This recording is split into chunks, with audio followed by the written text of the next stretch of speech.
praat vandag met Tom Smit. Hy's een van die leraars by Fontainebleau Gemeenskapskerk. Daar's 'n lekker biografie van hom by NB Uitgewers wat ek gaan navors het. Hy het studeer aan die Universiteit van Johannesburg en hy behaal sy meesters en doktersgraad aan die Universiteit van Pretoria.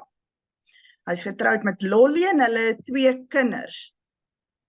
Tom is ook die hoof van Excelsis wat gekoppel is aan die Universiteit van Pretoria waaroor ek hom later meer sal vra. Tom het al 3 boeke uitgegee en hy hou van studeer, sê hy. Dit is 'n passie om mense te help om die avontuur van disippelskap binne die konteks van Suid-Afrika te beliggaam. Hy bly in Randburg, Johannesburg. Ek het ook by 'n kollega gehoor, hy's 'n vreeslike interessante, innemende en kunsinnige ou. En ek sien baie uit na hierdie gesprek. Tom, as jy nie omgee nie, wil ek eers... Nee, skus, gaan voort. As jy nie omgee nie, wil ek net eers 'n paar vrae oor jou vra, voor ek by die nuutste boek uitkom. Jy het nogal 'n effens ongewone pad gestap tot waar jy nou is. Nie die tipiese 6 jaar teologie studie, proponent en in die NG Kerk gelegitimeer nie. Jy was eers weg van die NG Kerk as AGS pastoor, 'n tyd in Amerika. Jy het 'n multikulturele gemeente in Cosmos City gestig en nou is jy terug in Randburg waar jy tans is. Ek wil vir jou vra, al hierdie ervarings van jou, hoe dra dit by tot jou siening van die bediening? Aan die een kant in 'n tradisionele kerk, soos die NG Kerk, en aan die ander kant in die bediening oor die algemeen. Dankie Marinda, laat ek net eers sê, dit is vir my vreeslik lekker om te gesels en is 'n voorreg om te kan deel. Ek is natuurlik vreeslik nuuskierig om te hoor wie 'n kollega is, maar ons kan later dit hoor wat stories oor my vertel. Marinda, ja, ek het groot geword in Randburg en my paaie met die kerk het interessante draaie gestap. Ek is nou die laaste 9 jaar by NG Kerk Fontainebleau Gemeenskapskerk. Dit is die kerk wat my onder sensuur geplaas het toe ek in die hoërskool was en my weggejaag het, juis omdat ek bietjie, gedink het die liggaam van Christus is 'n wye plek. In die tyd toe ek nog op skool was, is party dele van die kerk uitgeskuif. En dit het my baie ontstel, want ek het vriende gehad wat in ander kerkgenootskappe was, wat lief was vir Jesus. So ek dink my storie het so bietjie te doen aan die een kant met die groot bewuswording dat die kerk van Jesus 'n baie wye plek is. Dit is 'n veelkleurige groep mense. Die gees van die Here is vol kreatiwiteit, en my kerkervaring, het gemaak dat ek op verskeie maniere al aan verskillende denominasies bekend gestel is, wat jy nou nie vir ons luisteraars genoem het nie, is dat ek het actually in die hervormde kerk groot geword. So ek het hierdie diep belewenis van die geskenke wat in verskillende denominasies lê. En toe ek en Lolly nou vir 3 jaar in Amerika gewoon het en bedien het, ook net daar besef, wat 'n groot internasionale liggaam die liggaam van Christus is. Maar ek het tog op 'n plek gekom, waar ek op die ou ende 'n roeping gevoel het om 'n tuiste te kry binne in, jy het dit nou 'n meer tradisionele kerk genoem, daai woord is natuurlik 'n fantastiese woord en kan negatief of positief gesien word, ek dink tradisionalisme kan 'n probleem raak, maar almal van ons is maar deel van 'n tradisie. En ja, ek het die laaste paar jaar, het ek 'n diep roeping beleef, waar die Here vir my gesê het, maar ek roep jou vir 'n tuiste binne in die NG Kerk. En so hier in 2015 het ek en 'n paar van my vriende by Fontainebleau Gemeenskapskerk vroeg in die oggend op 'n Sondag, voordat ons bedien het by ander plekke, bietjie in stilte gebid. En daar het ek 'n roeping ervaar om terug te kom NG Kerk toe. So ek is baie dankbaar, dit is vir my tuiskom. So ja, dis so ietsie daaroor. Tom, jy is pas aangestel as die nuwe hoof van Excelsis. Dit is nou die NG Kerk se sentrum vir voortgesette bedieningsontwikkeling in Pretoria of in die noorde dan nou, die suide het hulle eie sentrum. Wat behels dit en wat is jou visie vir jouself en die kerk in hierdie posisie? Ja, Marina, die NG Kerk se predikante is almal deel van 'n leergemeenskap wat jy weet daai identiteit van disipel baie ernstig opneem. Ek dink jou luisteraars is natuurlik ook bewus dat as ons die Bybel lees, jy weet dan die term Christen word 3 keer gebruik en amper hier by die 300 keer word ons geïdentifiseer as disipels. So deel van predikante se onderlinge jy weet ooreenkoms met mekaar is dat ons sal aanhou leer. En so my posisie is om die voortgesette bedieningsontwikkeling te koördineer in die NG Kerk, en wat dit beteken is dat elke NG Kerk dominee het omtrent so 50 uur se aanhoudende leer wat op verskillende maniere kan plaasvind. Ons lewe natuurlik in tye wat ongelooflik versnellend is, en so ons vra met VBO die hele tyd, hoe kan ons as predikante en as disipels van Jesus aanhou leer? En my droom is, jy weet, dat ons verskeie leer ekologieë en gemeenskappe het, wat saam, jy weet, binne in die veelvoudigheid van bedieninge wat ons het, ook saamkom en dit wat ons ervaar met mekaar deel, bietjie deel is van 'n groter gemeenskap, wat ook die akademie insluit, jy weet, wat sê, hoe kan ons van die mooi akademie wat plaasvind op voedselvlak in ons gemeentes ook laat grondvat, jy weet, so my droom, as jy nou dit vra, is dat ons 'n groep mense sal wees wat as disipels regtig sal aanhou groei tot bevordering van die koninkryk van die Here. So dis vir my lekker. Ek is nou net so oor 'n maand in hierdie nuwe posisie, so ek jy weet is nog besig om I'm getting to learn the ropes, soos hulle in Engels sê, maar is reeds baie opgewonde om netwerke te bou vir hierdie. Ja, ek sal nou nie hiervoor almal vra hoe maklik is dit om met predikante te werk nie. Tom, in 'n gesprek 'n klompie jare gelede met Jaco Strydom, het jy na aanleiding van jou meestersgraad se tema gesê, die kerk gaan in die toekoms soos hy meer en meer mag en gewildheid begin verloor voor die uitdaging staan van die vraag, gaan ons aan die bietjie wat ons oor het probeer vashou, net salarisse betaal en probeer oorleef en ons teologie daarby aanpas, of gaan ons daarop fokus om in te val by God se wilde avontuur en weer die vroeë kuns van eenvoudige kerkwees herontdek. Ook in hierdie boek praat jy van die avontuur van disipelskap. Voel jy nog steeds so na 'n paar jare in die bediening? Ja, kyk Marina, jy weet my bediening is nou al so amper in die 3de dekade in, en ek voel nog meer so as ooit. Ek dink om 'n volgeling van Jesus te wees is om in die voetspore te loop van die drie enige God wat ons lewe kom verander, jy weet, en ek dink as ek in my eie bediening dink, dan dink ek nog steeds soos in daai gesprek met Jaco. Ek dink die afleiding om van spoor af te raak is natuurlik daar vir ons almal. Jy weet Jesus se groot opdrag, en dan ook, ek dink maar net daar in Matteus 6 waar hy sê soek allereers die koninkryk van die Here, bly vir my 'n baie belangrike aspek. En ek dink nog steeds is die waarheid. Ek dink dit is waar vir elke volgeling van Jesus, is dat ons die hele tyd onsself moet terugvat na daai een ding toe. Jy weet, en ek dink die liefdesgebod en die opdrag, jy weet, om disipels te wees en disipels te maak, bly maar daai wilde avontuur.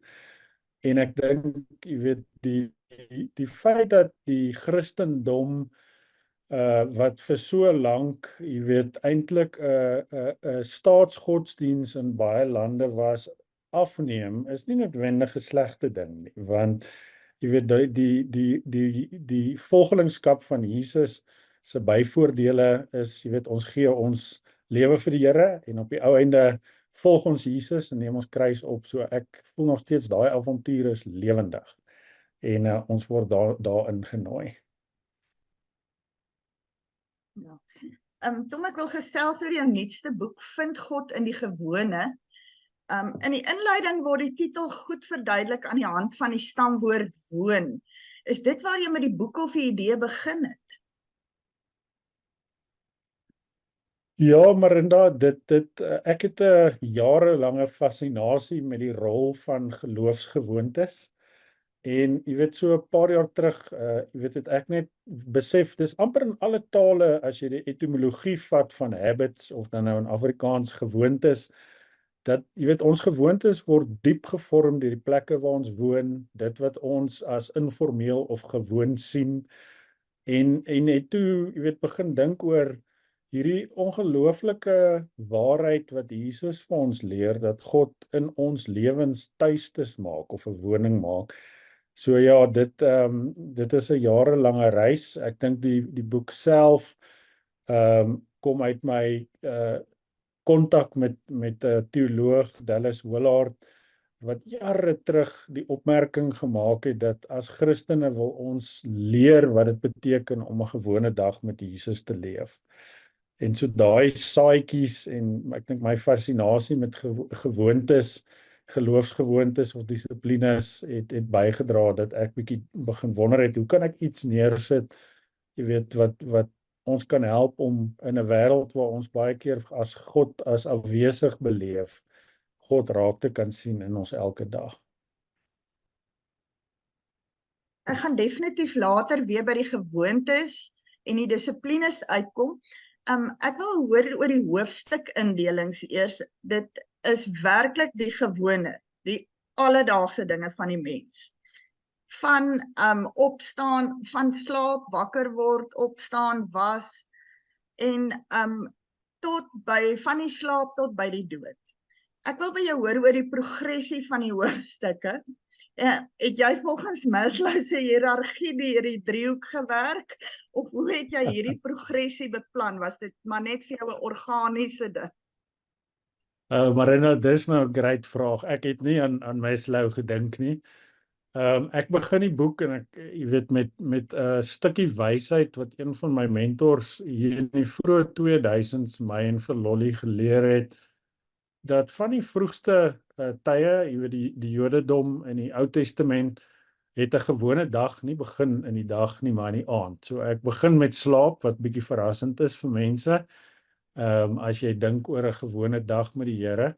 En dan het ek maar so 'n bietjie gedink oor, jy weet, hoe verloop 'n kronologiese, jy weet, dag. Nadat jy geslaap het, staan jy op.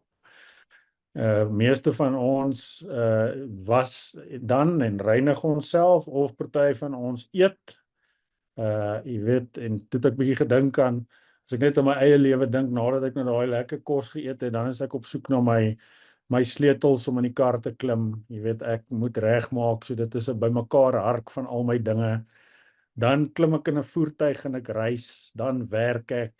Jy weet, so ek het so 'n bietjie aan daai progressie gedink, Marinda.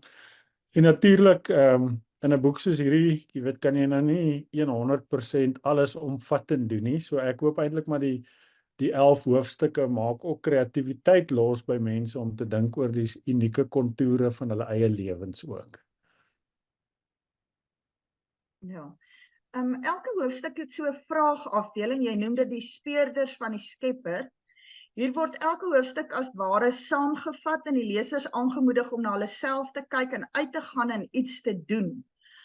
Aan die begin, die eerste 4 hoofstukke, het ek dit 'n bietjie geforseerd gevind, amper so skool of sondagskool. Jy weet, die opsomming van die hoofstukke, nou kyk ons daarna, nou gaan doen ons dit. Maar ek vind nogal vanaf hoofstuk 5 van reis af het die vrae vir my meer organies geword en het 'n mens meer daaroor nagedink. Ek wil nou vra oor hierdie stukkies agter in elke hoofstuk. Het jy dit half soos 'n preek se slot beplan, of is dit vrae wat jou self gehelp het om die hoofstukke te verwoord en te verduidelik en toe te pas? Marina, dankie vir die vraag. Dis 'n goeie vraag. Ek het 'n diep bewustheid in my eie skryfstyl dat ek nie net mense wil toegooi met inligting nie, maar op die ou ende ook help dat hulle die inligting interaktief kan toepas in hulle eie lewens. Jy weet, so die vraag of dan daai speurder vir die Skepper gedeelte is ook 'n inoefening om ons te help om, jy weet, daai uniekheid van God in ons eie lewe raak te sien. Ek wil nou nie hoogvroom klink nie, maar jy weet, as jy nou dink aan Jesus se bekendste preek, wat seker maar die bergrede sal wees, eindig hy daai bergrede met die fantastiese verhaal van die man, jy weet, wat of op die sand bou of op die rots, en sê, jy weet, ons moet nou daders van die woord raak. So dit was maar my lomp, jy weet, manier om te sê, kom ons dink nou so 'n bietjie, jy het nou, jy weet, 'n paar stukkies storie gekry. Jy weet, ek vertel stories uit my eie lewe, uit ons gemeente se lewe, so 'n bietjie goed uit die Bybel. Maar kom ons reflekteer nou 'n bietjie oor jou eie lewe. So ek's dankbaar jy kon later in dit 'n bietjie inkom, maar dit was die bedoeling, is dat jy weet, ons hierdie 'n interaktiewe boek maak wat ook iets van hierdie boek na my eie lewe toe vat op die ou einde. Ja. Tom, ek wil nou kom by 'n baie belangrike aspek waarop daar klem gelê word en wat deur die hele boek soos 'n goue draad loop, en dis gewoontes. Ek gaan 2 vrae daaroor vra.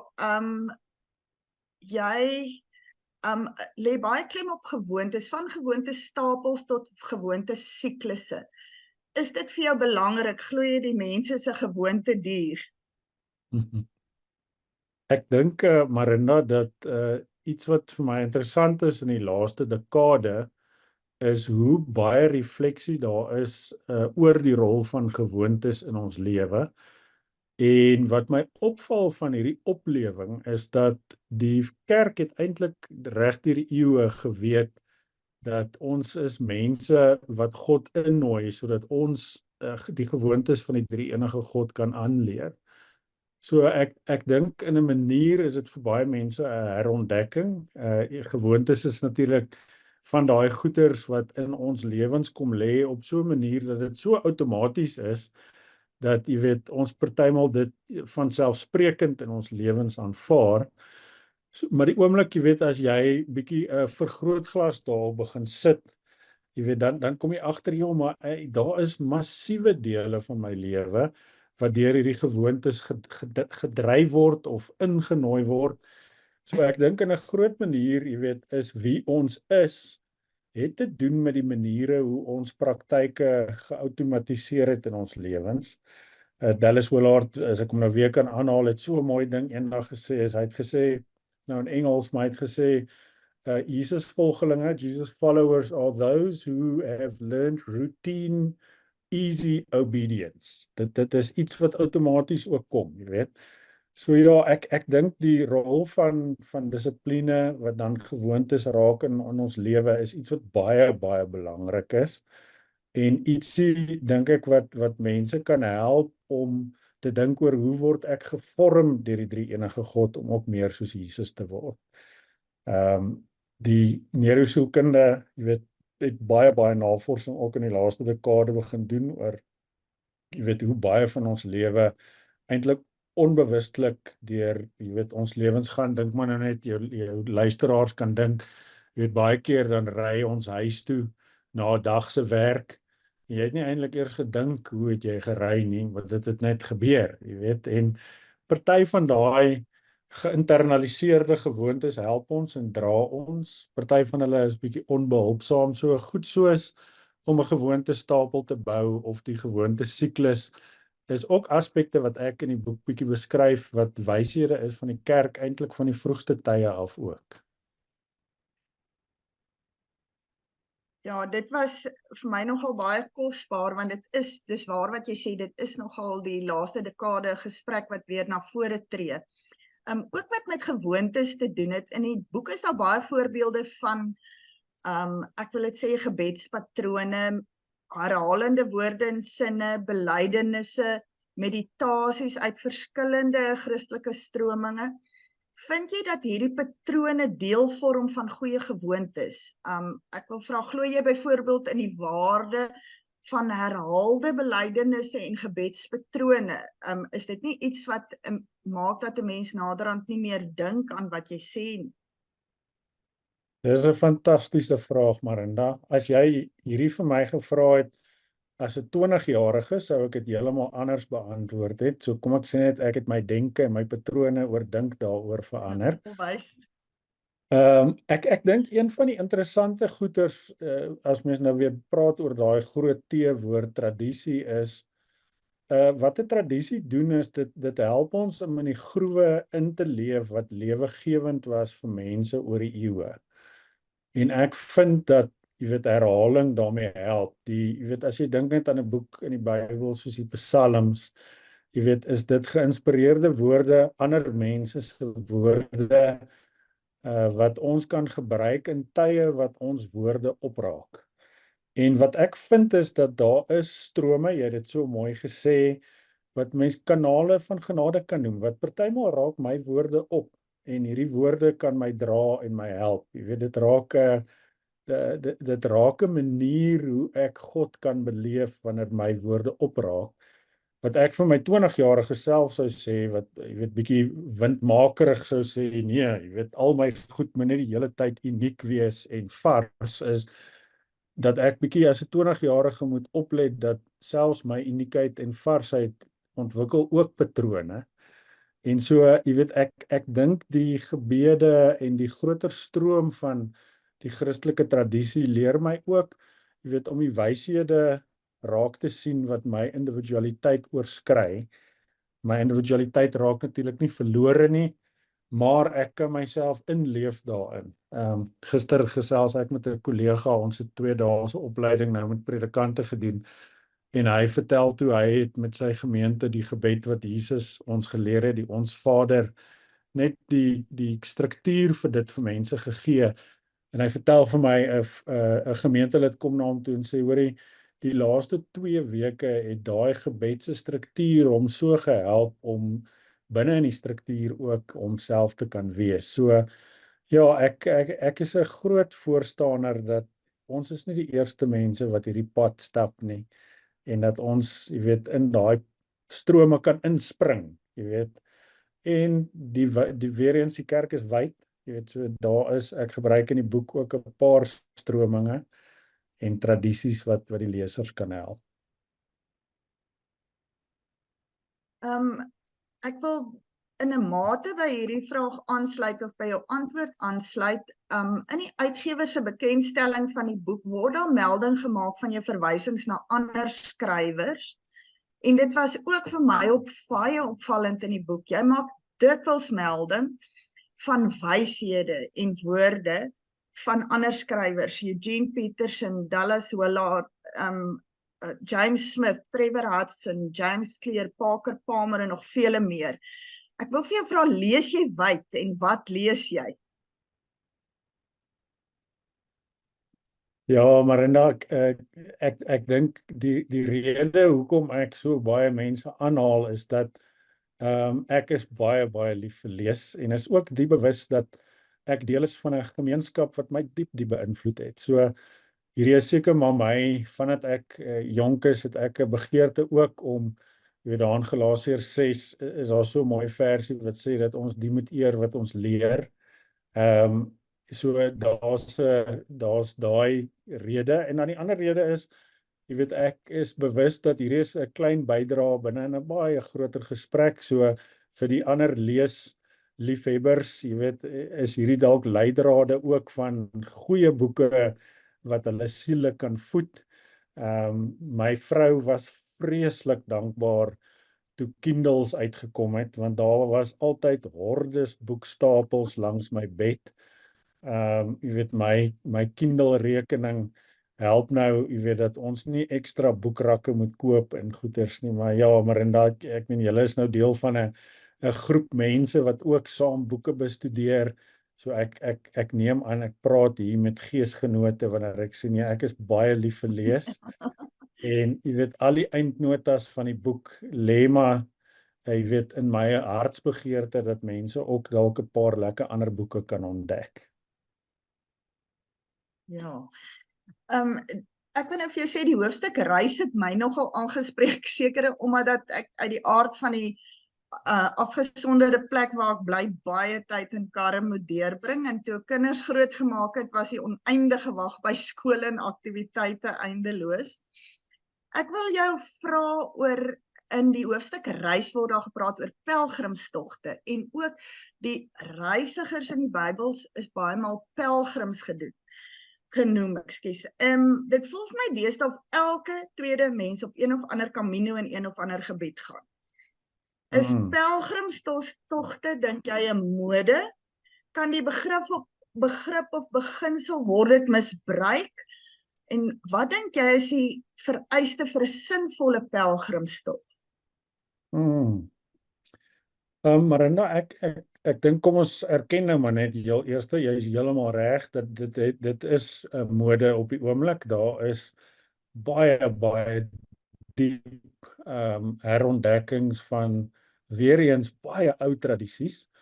En is interessant dat as jy selfs net aan Jesus se bediening dink, dan, jy weet, wanneer 'n groep mense 'n praktyk ontdek of herontdek, is daar die gevare dat daai praktyk weggetrek kan word van die oorspronklike doel van die praktyk. Dink nou maar net weer aan Matteus 6, wanneer Jesus oor 3 bekende praktyke praat, gebed, vas en die gee van almoses, en hoe hy, jy weet, die hoorders daar moet terugtrek na die hart van waarvoor dit is.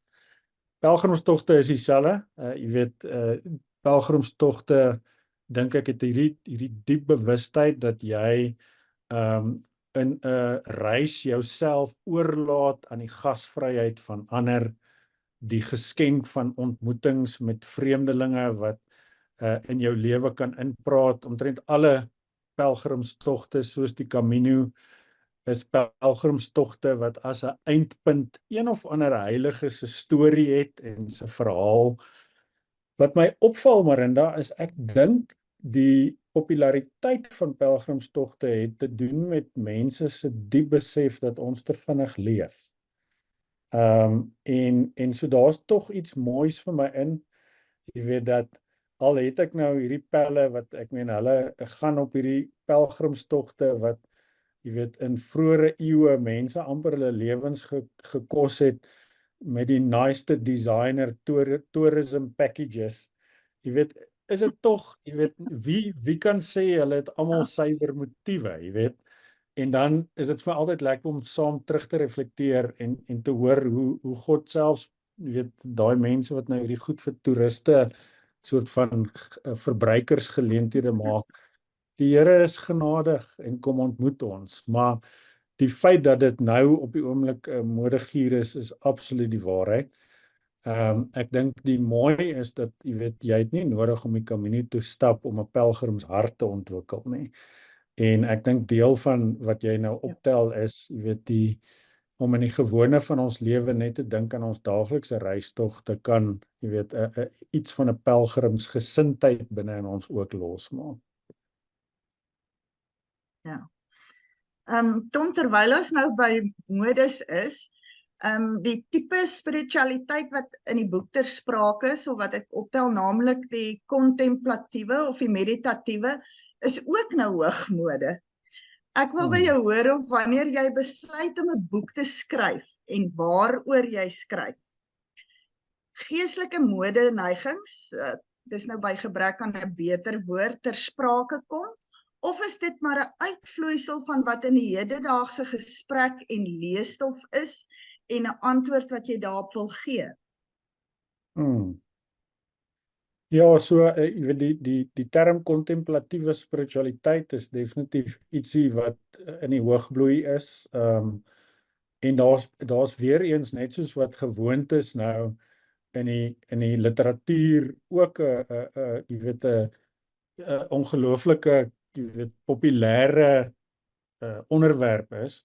Dink ek is die kontemplatiewe spiritualiteit en iets soos om bewustelik te leef, mindfulness in Engels, jy weet, is iets wat nou in ons era 'n behoefte is en aangespreek word.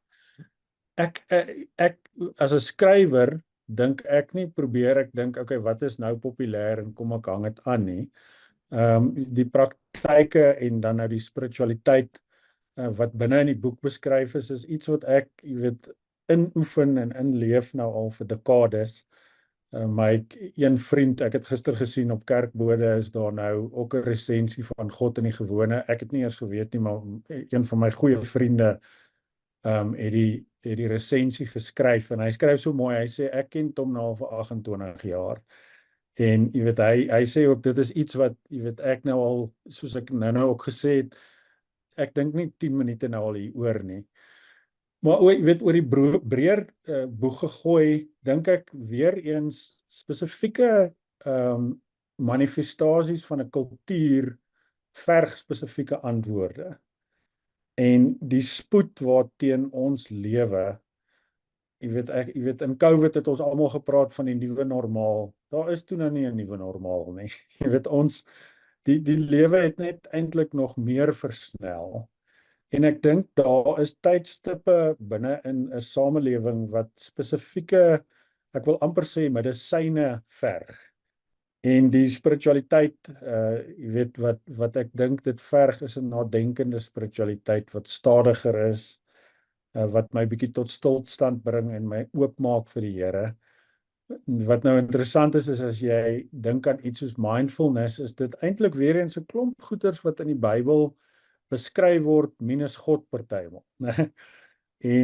En so, jy weet, vir my, ek het nog altyd 'n diep, en dis waar my PhD ook gegaan het, jy weet, 'n diep, ek dink, begeerte dat die wêrelde van kontemplatiewe spiritualiteit en die wêrelde van om 'n verskil te maak, 'n aktivisme bymekaar uitkom, want ek dink ons het al twee daai nodig. Jy weet, is ons innerlike reis moet ons diep verbind met dit wat in die werklikheid rondom ons ook aangaan. Ja. Dit is nogal een van die dinge uit jou geskiedenis wat ek nou sou kon aflei uit die kerk en ook in hierdie boek, en juis omdat dit gaan oor die gewone dinge, God in die gewone dinge. Was dit vir my baie mooi dat sekere hoofstukke dikwels algemene waarhede bevat, terwyl ander hoofstukke baie persoonlik was. En dat daar ook klem gelê is daarop dat ons nie alleen staan, dat ons nie afgesonder staan nie, dat ons deel is van 'n groter gemeenskap. En nie net Christene wat afgesonder is, maar dat ons eintlik disippels is, dat ons moet uitgaan.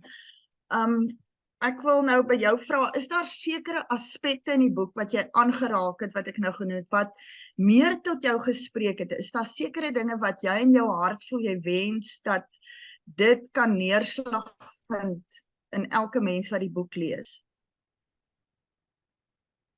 Marina, ek gaan sommer twee goed sê wat dadelik in my kop opspring. Hierdie is die laaste deel van God in die gewone is die mees, jy weet, dit is die diepste manier hoe ek van my persoonlikste stories al gedeel het. Jy weet, toe ek die boek jy weet, ingestuur het, toe sê ek vir Lolly, my vrou, sy is sielkundige, toe sê ek vir hoorie, daar's in daai hoofstuk dele van my inner reis, jy weet, wat ek baie persoonlike goeders gedeel het met mense. So, jy weet, vulnerability is nou weer een van daai woorde wat baie populêr is, maar jy weet, daar's ietsie van ons almal se reis met God wat diep persoonlik is. Maar ek hoop dit maak ook iets wakker in die leser oor hoe God diep persoonlik betrokke is by elke leser se lewe. En so my hoop vir die boek is dat die boek se beskrywings en verhale die lesers kan help om te weet, maar ons het hierdie goeie en mooi God wat in ons elke dag lewe ons kom ontmoet in die totaliteit van ons lewe. So dit is my hoop, jy weet, so ek kan nie sê daar's 'n spesifieke iets in die boek wat ek sal wil highlight nie. Ek wil net hê mense moet weet, ons het 'n God wat ons kom ontmoet in die gewone, en dat die adres van daai God is die adres vir jou, is dit nou in die Karoo, vir my is dit hier in Johannesburg in hierdie malle rondgery op die highways en jy weet, die elke dag lewe. So dit is my hoop, dink ek. Ja. Toms, my slotvraag is so iets ligs. Of ek sê nou lig, maar dis dalk persoonlik, dit was my so mooi die hele verloop van die gewone dinge. En dis half in die middel van die boek is rus en slaap maar vir mense is 'n Sondag of 'n rus of kerk is dit baie maal jou beginpunt van jou week of baie mense se eindpunt wat hulle met rus kom. Julle gesin vier die Sabbat so bietjie anders om baie logiese redes aangesien jy 'n predikant is. Dit was vir my so 'n mooi sinvolle gedeelte en ek wil hê jy moet met die lesers 'n bietjie julle Sabbatviering deel. Marinda, met liefde. Ek en Lolly het 2 kinders, Tyla en Liam. En Liam is nou in graad 11 en Tyla is 'n eerstejaar student. Vandat hulle klein is, ek dink ons beoefen al vir 20 jaar die Sabbat op 'n Vrydag, so dit beteken my en Lolly se donderdag aand is die einde van ons week en is die plek wat ons dan begin spasie maak om te rus. Ons was baie bevoorreg om 'n mentor en sy vrou in ons lewe te gehad het wat vroeg hier in die 2000s ons geleer het dat ons kort 'n tyd, 'n 24 uur waar ons 2 goeders doen. En dit sê mooier in Engels as in Afrikaans, want dit het so 'n bietjie alliterasie, is praying and playing, is om te bid en te speel. So wat ons doen is, jy weet, as die kinders toe hulle nou nog op skool was, Liam is nou nog daar, dan jy weet het ek en Lolly die oggend gebruik, jy weet ons sal meeste van die tyd gaan stap iewers, en tyd saam spandeer in die skepping, saam so, jy weet, gebede doen. Die laaste paar jaar, ek noem dit ook in die boek, is daar's 'n toepassing wat Pete Greig hulle ontwikkel het van Prayer 24/7 wat se naam is Lectio 365, wat pragtige gebede is. So ek en sy sal baie keer in die oggend bietjie hierso stap in die park. En dan as ons die kinders in die middag ontmoet, jy weet, dan het ons braai elke Vrydag. En jy weet, dis 'n tyd vir ons om ook tot rus te kom. En soos jy by ons op 'n Vrydag 'n klein kameratjie het, dan een of ander tyd sal ons tot ruste so kom en dan, jy weet, is dit storietyd Vrydag in die aande, jy weet, so ons sal iets saam kyk. Partymal sal dit 'n fliek wees, partymal sal dit net wees dat ons stories met mekaar deel. En daai, jy weet, tyd wat nou maar die ou Sabbatsritme is ietsie wat ons lewens vreeslik verryk, jy weet, en ons ook help om tot ruste te kom. So ja, die kinders, ek dink is iets wat hulle in hulle lewens verder ook sal vat, jy weet, want dit is diep gemodelleer vir hulle. En dis ietsie wat vir ons baie, baie spesiaal is en ons help, ja. Tom, ek wil vir jou baie dankie sê vir hierdie gesprek. Dit was my heerlik en dit was 'n voorreg. Tom se boek Vind God in die Gewone was vir my werklik 'n baie, baie lekker ervaring. Dit is 'n teruggaan boek. Jy lees 'n bietjie, jy gaan terug na die gewone goed toe. Jy dink oor jou eie lewe en jy kom 'n bietjie tot stilstand en jy word gedwing om oor goed te dink waaroor jy gewoontes geskep het waaraan jy nie noodwendig sou gedink het nie. Gewone goed. Soos om 'n pot kos te kook of om te gaan slaap, die roetines wat jy het. So ek wil vir jou dankie sê dat jy ook vir ons deur jou boek God in die Gewone in jou alledaagse lewe intrek. En ek wil vir die leser sê teen die einde van die boek stuur hy jou ook weg met juis 'n goeie gewoonte, die belydenis en 'n seën. En dit is vir my 'n pragtige manier gewees om die boek af te sluit, net om te bevestig in watter trant die boek geskryf is. So ek sou sê baie dankie hiervoor. Dis definitief die moeite werd om die boek aan te koop en in jou besit te hê en om terug te gaan daarin telke male te en ook nogal te kyk na die manier waarop ons die Bybel lees en verstaan. Baie dankie, Tom. Marina, en dankie vir die gesprek.